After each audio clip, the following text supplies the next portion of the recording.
Hello students, I welcome you to today's session of learning where we will start with your new chapter that is energy. ठीक है, this is your fourth chapter. Okay, ठीक है. As of now हम आपके first chapter already हम complete कर चुके हैं. ठीक है, through our video lectures and ठीक है, and आपको different applications and day to day life में क्या क्या चीज़ें उससे related है हम सारी चीज़ें already आपको बता चुके हैं. ठीक है, and in this chapter also we'll try to relate whatever we are teaching you through our day to day life examples. ठीक है, कि हम कैसे अपने डे टू डे लाइफ में वर्क कैसे हम कर पाते हैं. ठीक है, कौन कौन से डिफरेंट टाइप्स ऑफ एनर्जीज होती हैं. ठीक है, जिसके बारे में हम पढ़ेंगे. ठीक है, different types of energies like कुछ एनर्जीज आप ऑलरेडी पढ़ते आ चुके हैं like kinetic energy, potential energies. ठीक है, तो इसका हमारे लाइफ में डे टू डे लाइफ में क्या क्या एप्लीकेशंस हैं और कैसे इंटर कन्वर्जन ऑफ एनर्जीज वगैरह भी होगी वो भी हम पढ़ेंगे. ठीक है, but in this particular session ठीक है कि हम बेसिकली बात करेंगे वर्क के बारे में. ठीक है, as energy and work has same SI units. ठीक है, द एनर्जी के बारे में हम बाद में बात करेंगे. ठीक है, सबसे पहले हम will start with work. What is work? Okay, definitions के बारे में हम बात करेंगे. How a work can be positive, how a work can be negative, how a work can be zero, at what certain conditions, कौन कौन सी conditions पे work act कर सकता है. और वर्क होता किसकी वजह से है, वर्क करता कौन है? वो वर्क करता है आपका फोर्स. ठीक है, जब भी किसी बॉडी पे फोर्स लगेगा. ठीक है, सपोज करो दिस इज अ बॉडी. ठीक है, विच हैव टेकन. ठीक है, इसमें मैं फोर्स अप्लाई करूं. ठीक है, तो ये क्या करेगा, ये मूव करना स्टार्ट कर देगा. ठीक है, तो ये कुछ डिस्प्लेस करेगा इन the direction of force applied. जिस डायरेक्शन में फोर्स अप्लाई कर रहा हूं उसी डायरेक्शन में ये मूव करेगा. दैट मीन्स कि डिस्प्लेस करेगा. अगर डिस्प्लेस करता है तो वर्क, ये जो एक्सटर्नल फोर्स है वो क्या करेगा, वर्क डन करेगा. ठीक है, उसी के बारे में हम पढ़ेंगे. ठीक है, ये एक बहुत अच्छा टर्म है वर्क डन. ठीक है, जो आपको इजीली समझ में आ जाएगा. इसमें ज्यादा कुछ डिफिकल्टी नहीं आएगी आपको समझने में. ओके, सो आई होप कि आप घर पे डिफरेंट न्यूमेरिकल्स प्रैक्टिस कर रहे होंगे. ठीक है, और साथ साथ में आपके जितने भी डेफिनेशंस वगैरह हैं वो भी आप साथ साथ में देख रहे होंगे, पढ़ रहे होंगे. ठीक है, और अपना ख्याल भी रख रहे होंगे घर पे. ठीक है, because you are all locked up at your home. ठीक है, so do take care of yourself. अपना ख्याल रखो और साथ साथ में जब भी टाइम मिले पढ़ते रहो. ठीक है, और कोई भी डिफिकल्टी आपको फेस कर रहे हो. ठीक है, डू लेट मी नो. ठीक है, कि आपको अंडरस्टैंडिंग में कुछ प्रॉब्लम आ रही है या समझ में नहीं आ रहा है. ठीक है, कोई पर्टिकुलर टॉपिक पे या कोई दिक्कत आ रही है. ठीक है, तो डू लेट मी नो. ठीक है, so let us begin with your today's session of learning. ठीक है, we will start with your work, definition of work. As you can see, what is work? Work होता क्या है? Work is said to be done if applied force produces displacement in the direction of force. That means किसका मतलब क्या हुआ कि अगर मान लो कोई बॉडी लेता हूं मैं, सपोज करो this is a body whose mass is m. इसमें मैंने फोर्स अप्लाई किया F Newton, means 10 Newton, 5 Newton, जितना भी हो सके. Because of the application of force, और ये फोर्स कांस्टेंट है. ठीक है, कांस्टेंट फोर्स अप्लाई करते हैं हम. ठीक है, तो ये because of application of force ये कुछ आगे मूव किया एस डिस्टेंस. ठीक है, या डी डिस्टेंस ले लो. ठीक है, तो ये क्या होगा, जो हम फोर्स अप्लाई कर रहे हैं उसी की डायरेक्शन में डिस्प्लेसमेंट होगा, तभी work is said to be done. तभी वर्क होगा, अदरवाइज साइंटिफिक टर्म में वर्क नहीं होगा.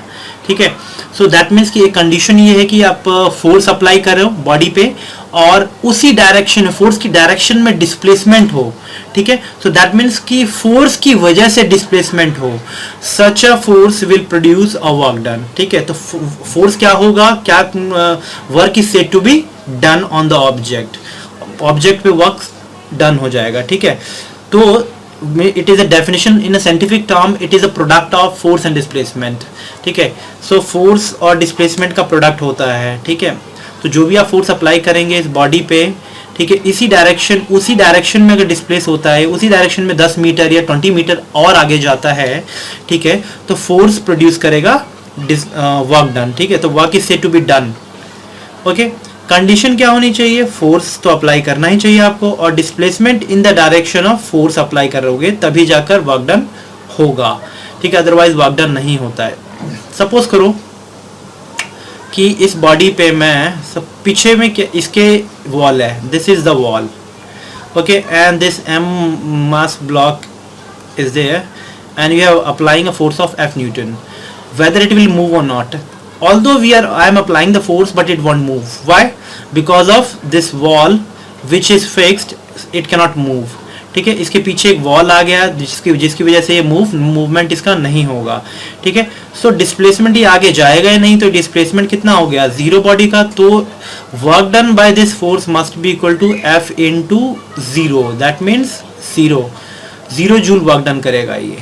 ठीक है, सो लाइकवाइज आपको पता होना चाहिए कि वर्क कब हो सकता है बॉडी में, कब नहीं हो सकता, कब वर्क पॉजिटिव होगा, कब वर्क नेगेटिव होगा. हम एक डिटेल में फिर से हम पढ़ेंगे अब. ठीक है, इन दिस पर्टिकुलर सेशन ओनली.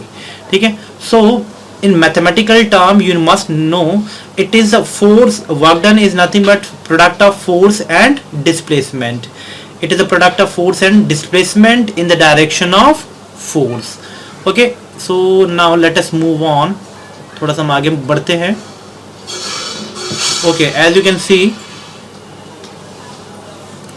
ठीक है, देखो आप देख सकते हो फोर्स अप्लाई किया, ठीक है, बॉडी में, और ये डी डिस्प्लेसमेंट हुआ, डी मीटर आगे गया, तो वर्क कितना होगा भाई, फोर्स मल्टीप्लाइड बाय डी. ठीक है, सपोज को इसका एग्जांपल ले लेता हूँ मैं. फोर्स आपने अप्लाई किया 10 न्यूटन और इसका डिस्प्लेसमेंट हो गया भाई 2 मीटर. ठीक है, तो what would be the work done by this force. Work done by this force would be force multiplied by displacement, and what is force here, 10 newton multiplied by displacement 2 metre. So you will get 20 joule. 20 joule of work has been done by this 10 newton force. ठीक है, so and it is a scalar quantity. Work done is always a scalar quantity, आपको पता है, होना चाहिए. ठीक है, it is not a vector quantity, although force and displacement is a vector quantity. ये जो force होता है वो भी वेक्टर है और ये displacement है वो भी vector quantity है. ठीक है, although these two are vector quantities, but the product of these two is, because it is a product of, it is a dot product of force and displacement vector. ठीक है, आप classes में और higher classes में पढ़ोगे multiplication of the vectors. Vectors can have a multiplication with dot product और cross product. ठीक है, सो अभी के लिए याद रखो, ये इसमें कोई, ये work done is a scalar quantity, it is not a vector. Work done में कोई डायरेक्शन वगैरह नहीं होगा. ठीक है, सिर्फ इसमें आप कह सकते हो 10 न्यूटन वर्क डन. ऐसा unit is joule. Like 10 joule of work done हो रहा है, 20 जूल ऑफ वर्क डन हुआ. ठीक है, so these are the positive work done हुआ है. ठीक है, they are not negative. Okay, so let us move on. As you can see again, you can see the examples. आपने apply किया है 1 न्यूटन फोर्स. ठीक है, और डिस्प्लेसमेंट कितना हुआ, 1 मीटर. ठीक है, तो फोर्स अगर 1 न्यूटन है and which will produce a displacement of 1 metre, such a work done is called as 1 joule. उसी वर्क डन को हम क्या कहेंगे, 1 joule. So and it is given by symbol J, capital J से देते हैं हम सिंबल. ठीक है, JOULE is it is given in the name of scientist that is whose name was Joule.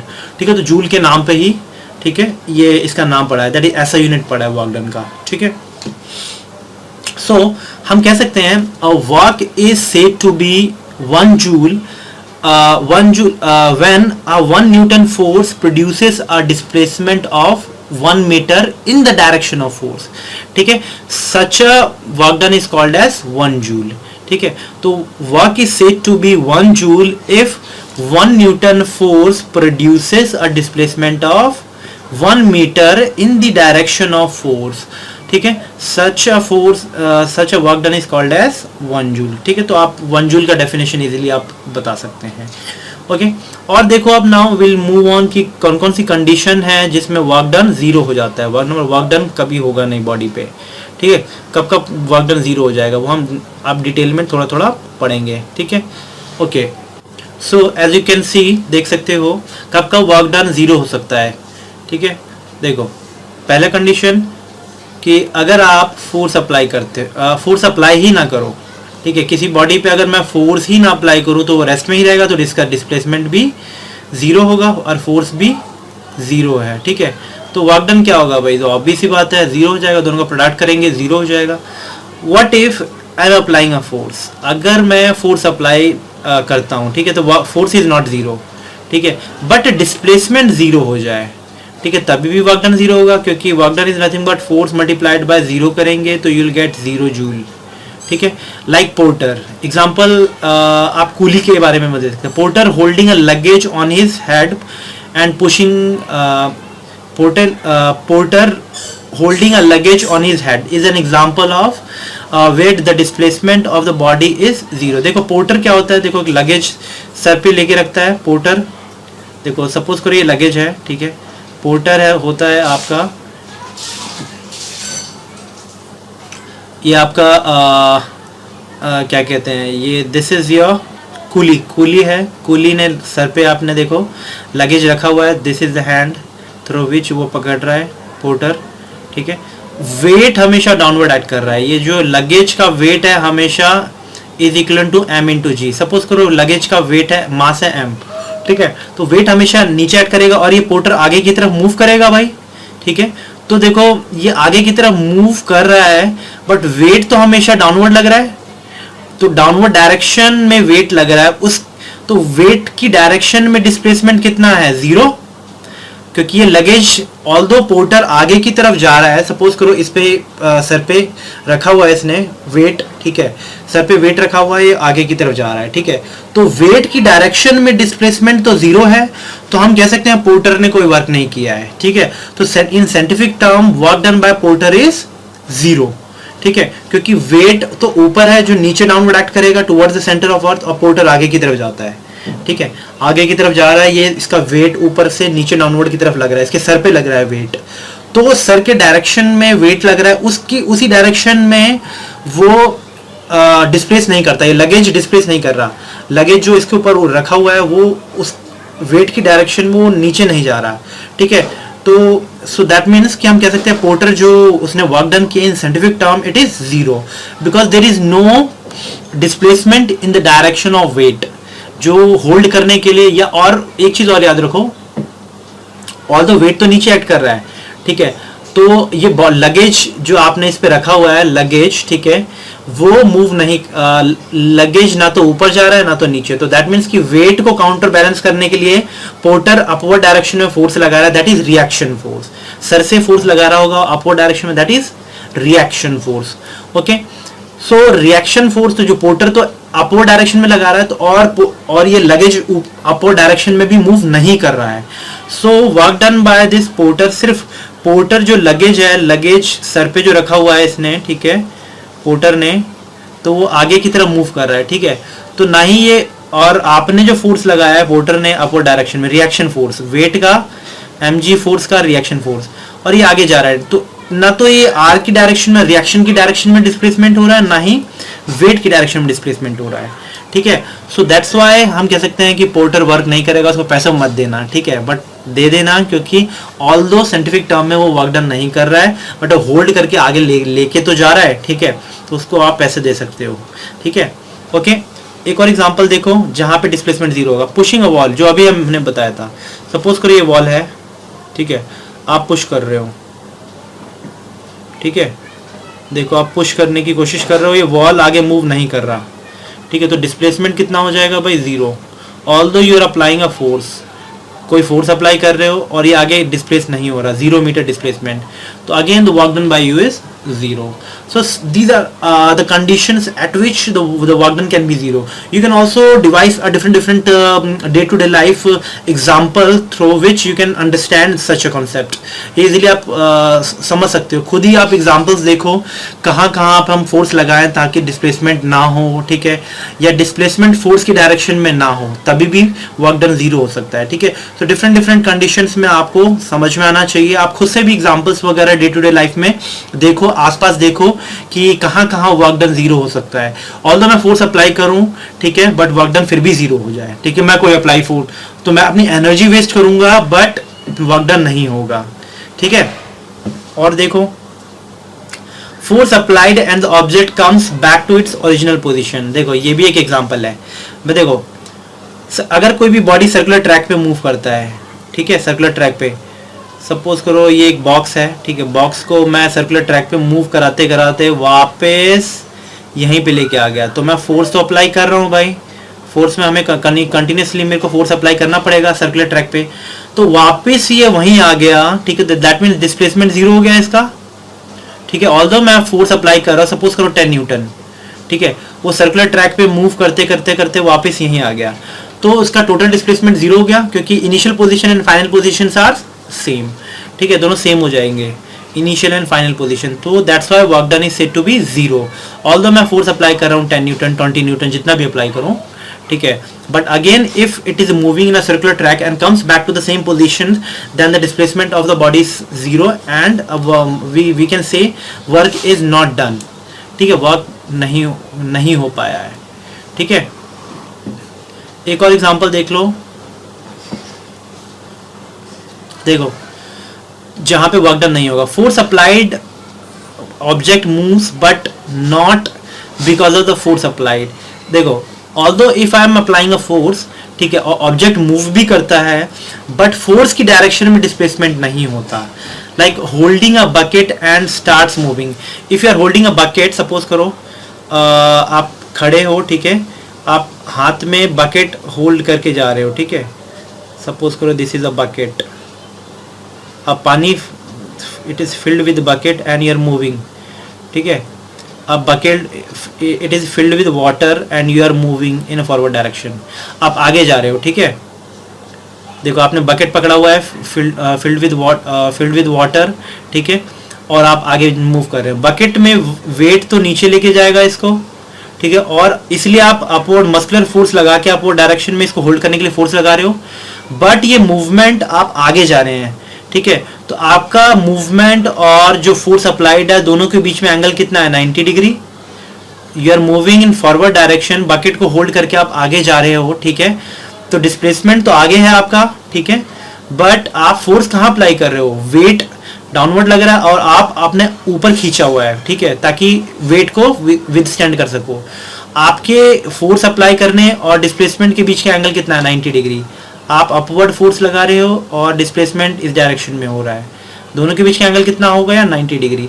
तो आप याद रखना, जब भी फोर्स और डिस्प्लेसमेंट के बीच का एंगल 90 डिग्री होता है तो force applied by the work done by this force is zero, ठीक है, तो ये वर्क डन क्या होगा, जीरो हो जाएगा। ये force applied work done by this force is also zero. तो this is also one of the such condition in which the force must be the work done by the force is zero. Okay, same एक और example बता देता हूं मैं circular track में। कोई भी बॉडी सपोज करो, एक लिया आपने बॉडी, थ्रेड से अटैच्ड है, आप इसको विल करो, मीन्स ऐसे घुमाओ, ठीक है, स्टोन अटैच कर दो, ऐसे ऐसे सर्कुलर ट्रैक पे घुमाओ, ठीक है, तो ये कुछ ऐसे इस हर एक पॉइंट पे, अभी यहाँ होगा तो इसकी डायरेक्शन इधर होगी, at this particular point its direction is like this, at this point it is like this.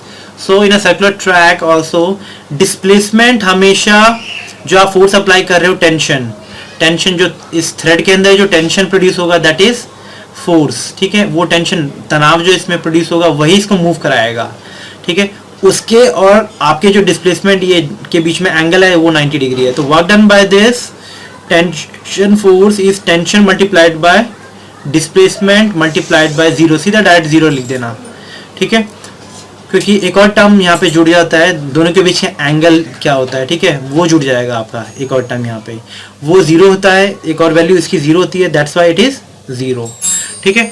तो डिस्प्लेसमेंट, तो in a circle, if it is in a circular track, if a body is moving in a circular track, the work done by the force of tension is zero in this particular case.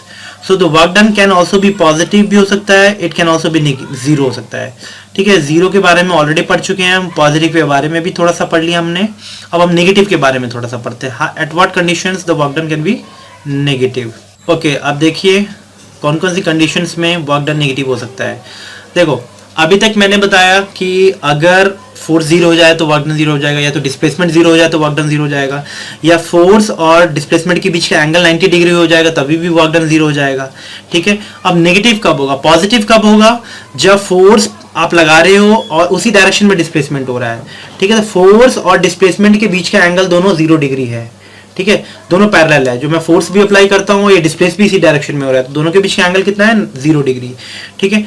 तब कह सकते हैं हम work की said to be done और work positive होगा, ठीक है। नेगेटिव कब होगा, देखिए on lifting a mass to a certain height work done by the gravity is 0। देखो बहुत आसान है एग्जांपल। वर्क डन नेगेटिव कब होता है? जब आप फोर्स अप्लाई कर रहे हो और डिस्प्लेसमेंट अपोजिट हो। ठीक है, सपोज करो मैं ये फोर्स अप्लाई करता हूँ, इधर ही फोर्स अप्लाई कर रहा हूँ बट ये जा रहा है इधर। ठीक है, ऑल्दो मैं अप्लाइंग अ फोर्स बट ये इसका डायरेक्शन फोर्स और डिस्प्लेसमेंट का डायरेक्शन अपोजिट है। ठीक है, तो in that particular case the work done by that force is negative. Okay, as you can see weight is always acting, as you can see in on lifting a mass. एक m kg का मास है और m into जी, wait इसको लग रहा है downward direction में हमेशा। ठीक है, जैसे कि suppose this is a mass m kg का, m इंटू जी फोर्स से नीचे जाना चाहता है बट मैं इसको होल्ड करके h हाइट पे ले जा रहा हूँ, तो हमेशा ग्रेविटी नीचे एक्ट करता है और डिस्प्लेसमेंट अपवर्ड डायरेक्शन में हो रहा है, तो हमेशा ग्रेविटी इसको नीचे लेके आएगा, लेके जाना चाहेगा। ठीक है, तो work done by gravity is negative. ठीक है, क्यों? देखो as you can see mg force हमेशा डाउनवर्ड एक्ट करेगा, जैसे ही आप इसको ऊपर लेके जाएंगे h हाइट पे फिर भी mg नीचे ही एक्ट करेगा, वेट तो हमेशा इसको नीचे ही खींचेगा और direction opposite to the direction of weight. Displacement हुआ है, डिस्प्लेसमेंट अपोजिट डायरेक्शन में हुआ है, वेट हमेशा डाउनवर्ड एक्ट करता है, डिस्प्लेसमेंट अपवर्ड डायरेक्शन में, तो दोनों अपोजिट है। तो जब भी फोर्स और डिस्प्लेसमेंट के बीच का एंगल 180 डिग्री होगा या अपोजिट होंगे दोनों, तो work done by this force is 0। देखो कैसे होगा, वर्क डन इज F, हमेशा नेगेटिव लगा दो क्योंकि अपोजिट डायरेक्शन में तो माइनस लगा दो, force multiplied by displacement. Force कितना है? Load is nothing but weight m into g, force multiplied by h कर देंगे, displacement h, m into g into h, तो work done by gravity is minus m into g into h. तो ऐसे ही आप example दे सकते हो। And what would be the work done by me? मैं कितना वर्क डन कर रहा हूँ? मैं अप्लाई कर रहा हूँ फोर्स, सपोज करो इसको मैं mg वेट नीचे लग रहा था, तो I am also applying same weight same force in upward direction. ठीक है, मैं भी mg फोर्स अपवर्ड डायरेक्शन में लगा रहा हूँ, दैट इज एक्शन का रिएक्शन। ठीक है, तो मैं अपवर्ड डायरेक्शन में mg फोर्स लगा रहा हूँ और ये भी उसी डायरेक्शन में h हाइट पे जा रहा है, तो work done by me is, मैं अपवर्ड डायरेक्शन में फोर्स लगा रहा हूँ, रिएक्शन फोर्स वो भी mg के बराबर है। ठीक है, और ये डिस्प्लेसमेंट भी h डायरेक्शन में ही हो रहा है, तो work done by me is r multiplied by plus लगाएंगे क्योंकि दोनों का डायरेक्शन सेम डायरेक्शन है, पैरेलल है, so r multiplied by h, which is nothing, r is nothing but m into g into h.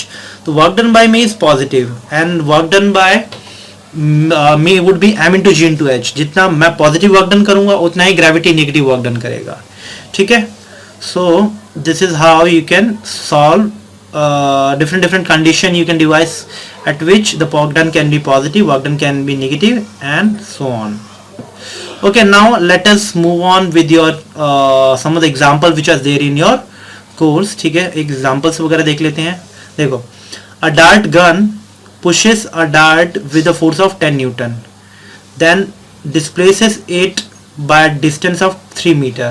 Find the amount of work done. देखो, displacement आपको दे रखा है डार्ट गन की वजह से, displacement 3 मीटर है, pushes a dart with a force of 10 newton. कितना force लगाया आपने? 10 न्यूटन।